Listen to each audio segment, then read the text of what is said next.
सत्साई सभी को। और आज जो हम विचार कर रहे हैं जिस बात पर वो आप तो सब समझदार हैं, स्पष्ट भी है, लेकिन फिर भी हम अपना मंतव्य उसके बारे में रखना अवश्य समझते हैं। धर्मेंद्र हुड्डा जिस भाषा में बात करता है, धर्मेंद्र हुड्डा की भाषा 100% एक हार्ड कोर क्रिमिनल की है।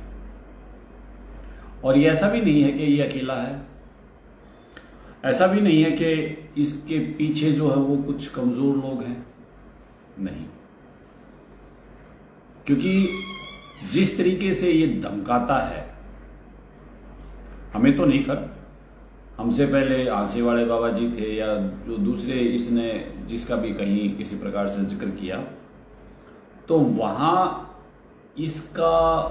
इसने कोई तार्किक भाषा का प्रयोग नहीं किया, पढ़ा लिखा ये किसी प्रकार से लगता नहीं। तो इसने जहाँ जिस चीज़ पे भी बात की, वो बात की एक दबाव की,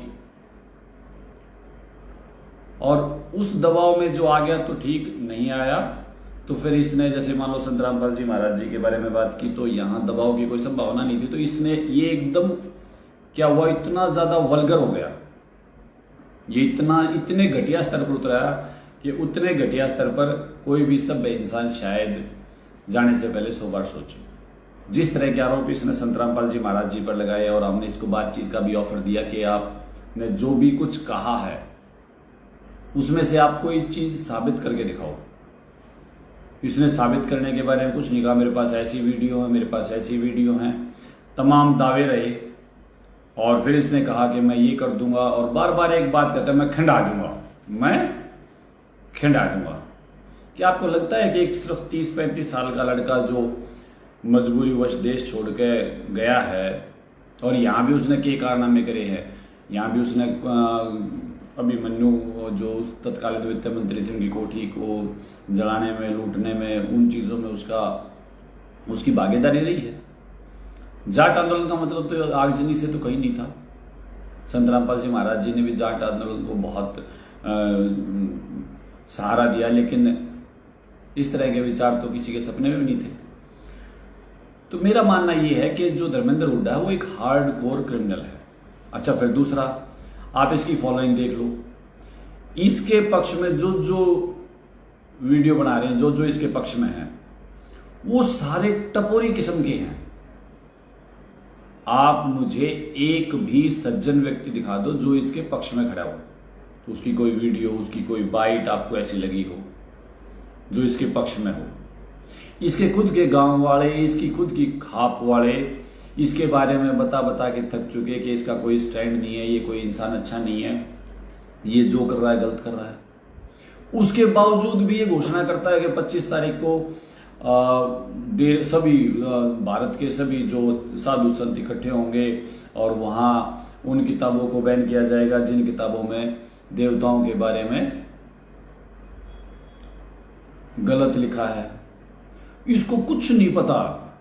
जैसे एक वो ये नहीं होते, ये चटफेड़ी बदमाश है जो जिंदगी में पढ़े लिखे कुछ होते नहीं, बस बचपन में बिगड़ जाए और बदमाशी के रास्ते पर चल जाए, और वो जिस तरीके से बात करते हैं ना, बस यानी कि इसकी घोषणा ये है कि 25 तारीख को साधु संत इकट्ठे होंगे।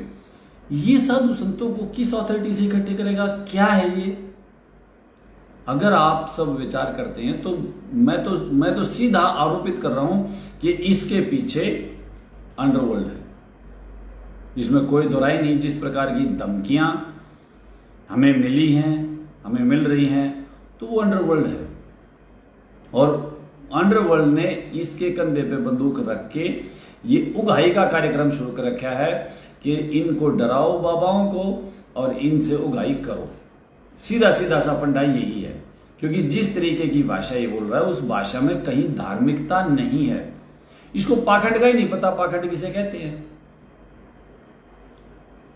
इसने कहीं भी किसी भी प्रकार से किसी भी वीडियो में कोई धार्मिकता की और पाखंडता के भेद की बात ही नहीं की।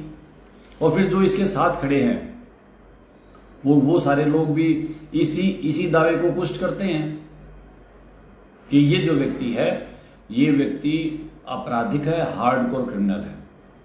और फिर जिस प्रकार से इसका पक्ष कुछ एक लोगों के द्वारा लिया जा रहा है, तो वहां मैं समझता हूं या तो वो लोग दबाव में हैं या इससे मिले हुए हैं। आप मुझे एक भी दिखा दें कि कोई सज्जन व्यक्ति इसके पक्ष में कहीं खड़ा है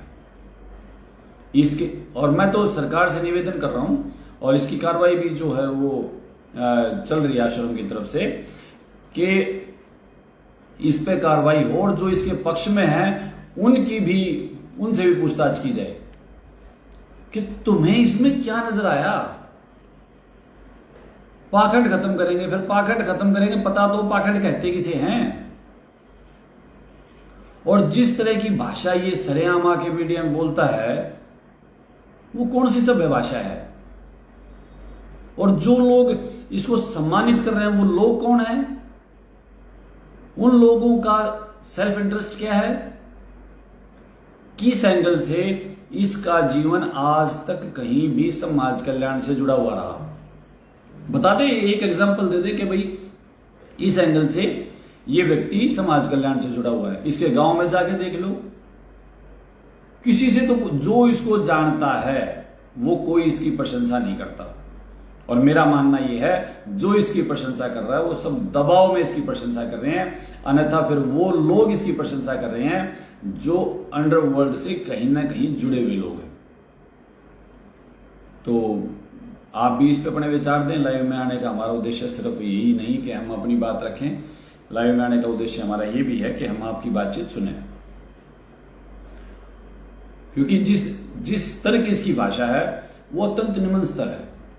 निम्न स्तर पे एक व्यक्ति खड़ा और ये कहता है कि मैं 25 तारीख को सभी बाबाओं को इकट्ठा करूंगा, 7 डेरों ने यहाँ कर दी है। वो 7 डेरे कौन से हैं?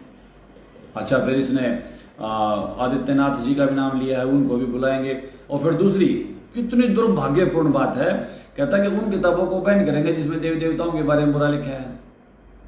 वो हमारे 18 पुराण हैं, उनको बैन करने के बाद हमारे पास क्या बचेगा?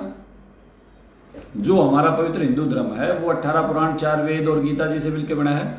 और गीता जी के अध्याय 14 और 3-4-5 में श्लोक 3-4-5 में लिखा है कि जो ब्रह्म है वो गर्भ स्थापन करता है प्रकृति की योनि में, जिससे संसार की उत्पत्ति होती है। तो क्या इसके अकॉर्डिंग जो है वो गीता भी देवी देवताओं का अपमान कर रही है? गीता में लिखा है कि देवताओं को पूजने वाले देवताओं के लोक में जाएंगे, पितरों को पूजने वाले पितरों के लोक में जाएंगे। और उसमें लिखा है कि भाई जो मेरी भक्ति करेगा वो मेरे लोक में जाएगा, और मेरी भक्ति जो अनुत्तम है, घटिया है। तो क्या ये गीता को भी बैन करेगा? एक्चुअली जो है वो यहां सारी चीजें जो धर्मेंद्र हुड्डा समाज के सामने रख रहा है वो उसमें ताकत ज्यादा और बौद्धिकता 0 है। अब उसमें बौद्धिकता तो कुछ है नहीं, बस इतनी है, ये कर देंगे वो कर देंगे। तो ये कौन सी फीलिंग आ रही है कि ये हरियाणा में क्या लग रहा है? सीएम है, डीएम है, क्या है ये जो इस प्रकार से फरमान जारी कर रहा है? और मेरा नायब सरकार से निवेदन है कि इसको संज्ञान में लेके बंद क्यों नहीं किया जा रहा? इसके पीछे कौन लोग हैं उनका हिसाब किताब क्यों नहीं लिया जा रहा? और जो इसको सपोर्ट कर रहे हैं, किसी भी एंगल से सपोर्ट कर रहे हैं, उनकी लिस्ट बना के पूछताछ क्यों नहीं की जा रही कि तुम्हें इस कुतिया चोर में ऐसा क्या लग रहा है जो तुम इसकी वाहवाही कर रहे हो? और ये कौन से कल्चर को बढ़ा रहा है? धार्मिकता में भय का कोई स्थान नहीं। धार्मिकता में स्वतंत्रता होती है, धार्मिकता में आजादी है, और धार्मिकता होती इसलिए है ताकि स्वयं को स्वतंत्र महसूस करें। धार्मिकता तो राजा की गुलामी नहीं करने देती। ये 2 कौड़ी का गुंडा क्या दिखाना चाहता है? जो ये बताएगा, ये परिभाषित करेगा वो धार्मिकता है। ये जिसको उंगली उठा देगा वो पाखंडी है। क्या पैमाना है इसके पास? क्या किसी ने पूछा? नहीं। इसी की भाषा को यूं कॉपी कैट किया जा रहा है। इसका मतलब हमारे हरियाणा में कोई ऐसा अंडरवर्ल्ड काम कर रहा है जो नीचे ही नीचे धार्मिकता से जुड़े लोगों को डराना चाहता है। और ये तमाम जितने भी मीडिया चैनल्स इसके पक्ष में हैं उनको या तो बंदूक के बल पर और या धन के बल पर। ये स्पष्ट है, इसमें कोई दो राय नहीं है। तो मेरा आपसे निवेदन है कि सरकार इस पे पूरी कार्रवाई करे और आप सब भी समझदार हैं और खुद देखें कि एक 2 कोड़ी का गुंडा किस प्रकार हमें डरा पाएगा और हम क्यों डरेंगे। सत साहेब, सदगुरुदेव जी की जय।